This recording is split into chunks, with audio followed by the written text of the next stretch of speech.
Oke, baik. Bismillahirrahmanirrahim. Assalamualaikum warahmatullahi wabarakatuh. Perkenalkan, nama saya Raihan Raisafam. Saya dari kelas 11 IPA 5. Kali ini saya membuat video untuk tugas biologi. Kira-kira materi biologinya itu apa ya? Jadi kali ini saya akan membahas mengenai pembelahan sel. Oke, langsung saja ke materinya. Jadi kali ini kita akan mempelajari pembelahan sel. Jadi pembelahan sel itu ada dua jenis utama. Yang pertama itu mitosis, lalu yang kedua itu meiosis. Apa sih itu pengertian dari mitosis dan meiosis? Oke, kalau dari pengertian, mitosis adalah pembelahan sel untuk pertumbuhan dan perbaikan tubuh. Jadi misalnya luka, kita bisa sembuh. Itu karena sel melakukan mitosis. Lalu ada juga namanya meiosis. Apa sih itu meiosis? Jadi, meiosis itu pembelahan sel khusus untuk menghasilkan sel kelamin, yaitu sperma dan ovum, agar bisa terbentuk makhluk hidup baru. Sekarang kita masuk ke tahapannya. Jadi kalau tahapan mitosis ada 4.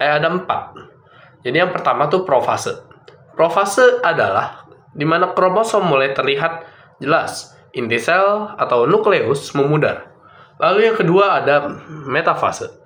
Metafase di kromosom tuh udah mulai berjajar rapi di tengah sel. Lalu yang ketiga ada anafase. Anafase di mana kromosom ditarik ke arah kutub yang berlawanan. Lalu yang keempat ada telofase. Telofase adalah inti sel yang baru mulai terbentuk di kedua sisi. Lalu sel membelah jadi dua. Hasil mitosis jadinya dua sel anak yang identik dengan sel induknya.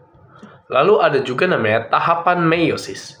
Nah, tahapan meiosis sama tahapan mitosis itu agak mirip, tapi ada perbedaannya dong. Nah, tahapan meiosis itu agak mirip, tapi ada 2 kali pembelahannya.